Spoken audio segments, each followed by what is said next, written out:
जय माता दी। आप सभी को नवरात्रि के चौथे दिन की हार्दिक शुभकामनाएं। आइए आज के दिन सुनते हैं माँ कुष्मांडा की व्रत कथा। नवरात्रि के चौथे दिन माँ कुष्मांडा की पूजा की जाती है। माता को प्रारंभिक स्वरूप और आदि शक्ति के रूप में मान्यता प्राप्त है। माँ कुष्मांडा की व्रत कथा इस प्रकार है। सनातन शास्त्रों में वर्णित है कि प्राचीन काल में त्रिदेव ने सृष्टि की रचना करने का संकल्प लिया। उस समय संपूर्ण ब्रह्मांड में घना अंधकार व्याप्त था। समस्त सृष्टि एकदम शांत थी। ना कोई संगीत, ना कोई ध्वनि, केवल एक गहरा सन्नाटा था। इस स्थिति में त्रिदेव ने जगत जननी आदि शक्ति माँ दुर्गा की सहायता ली। जगत जननी आदि शक्ति माँ दुर्गा के चौथे स्वरूप माँ कुष्मांडा ने तुरंत ही ब्रह्मांड की रचना की। कहा जाता है कि माँ कुष्मांडा ने अपनी हल्की मुस्कान से सृष्टि का निर्माण किया। माँ के चेहरे पर फैली हुई मुस्कान से संपूर्ण ब्रह्मांड प्रकाशमय हो गया। इस प्रकार अपनी मुस्कान से ब्रह्मांड की रचना करने के कारण जगत जननी आदि शक्ति को माँ कुष्मांडा के नाम से जाना जाता है। माँ की महिमा अद्वितीय है। कुष्मांडा माँ का निवास स्थान सूर्यलोक है। शास्त्रों के अनुसार माँ कुष्मांडा सूर्यलोक में निवास करती हैं। माँ कुष्मांडा के मुखमंडल पर जो तेज है वही सूर्य को प्रकाशवान बनाता है। माँ सूर्यलोक के भीतर और बाहर हर स्थान पर निवास करने की क्षमता रखती हैं। माँ के मुखमंडल पर एक तेजमय आभा प्रकट होती है जिससे समस्त जगत का कल्याण होता है। उन्होंने सूर्य के समान कांतिमय तेज का आवरण धारण किया हुआ है। यह तेज केवल जगत जननी आदि शक्ति माँ कुष्मांडा द्वारा ही संभव है। माँ का आह्वान कुछ मंत्रों से किया जाता है। या देवी सर्वभूतेषु माँ कुष्मांडा रूपेण संस्थिता नमस्तस्यै नमस्तस्यै नमस्तस्यै नमो नमः।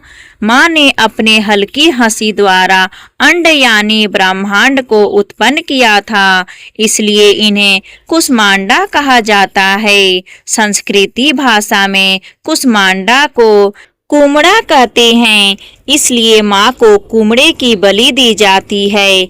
आइए जानते हैं माँ कुष्मांडा के स्वरूप के बारे में। माँ दुर्गा के चौथे स्वरूप माता कुष्मांडा का वाहन सिंह है। माँ कुष्मांडा की 8 भुजाएं होने के कारण इन्हें अष्टभुजा वाली भी कहा जाता है।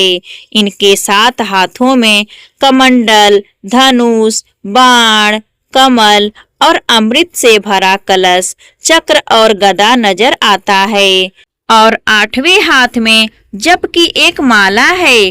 कहते हैं कि इस जप की माला में सभी सिद्धियों और निधियों का संग्रह है। कुष्मांडा देवी थोड़ी सी सेवा और भक्ति से ही प्रसन्न हो जाती हैं। जो भी साधक सच्चे मन से इनकी शरण में आता है उसे आसानी से परम पद की प्राप्ति हो जाती है। आइए जानते हैं माँ कुष्मांडा की पूजा विधि। नवरात्रि में इस दिन भी रोज की तरह सबसे पहले कलश की पूजा करें और माता कुष्मांडा को नमन करें। इस दिन पूजा में बैठने के लिए हरे रंग का आसन का प्रयोग करना बेहतर माना जाता है। कुष्मांडा देवी को लाल वस्त्र, लाल पुष्प, लाल चूड़ी भी अर्पित करनी चाहिए। माँ कुष्मांडा से आशीर्वाद लें और अपने स्वजनों का स्वास्थ्य अच्छा रहे, इस चीज का निवेदन करें। इस निवेदन को करते हुए उन्हें जल और पुष्प अर्पित करें। अगर आपके घर में कोई लंबे समय से बीमार चल रहा है तो इस दिन माँ से खास निवेदन करके उनके अच्छे स्वास्थ्य की कामना करनी चाहिए। देवी माँ को पूरे मन से फूल और धूप चढ़ाएं। माँ कुष्मांडा को विविध प्रकार के फलों का भोग आप अपनी क्षमता के अनुसार लगा सकते हैं। देवी कुष्मांडा योग और ध्यान की देवी भी हैं। देवी का यह स्वरूप अन्नपूर्णा का भी है। यह देवी उद्रांगिनी को भी शांत करती हैं। देवी का मानसिक जाप करना चाहिए। देवी कवच को 5 बार पढ़ना चाहिए। माता कुष्मांडा के दिव्य रूप को मालपुए का भोग लगाकर किसी भी दुर्गा मंदिर में ब्राह्मणों को इनका प्रसाद देना चाहिए।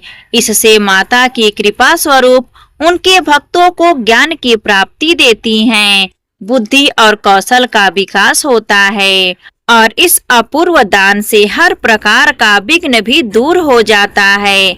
तो यह थी माँ कुष्मांडा की व्रत कथा। प्रेम से बोलिए जय माता दी।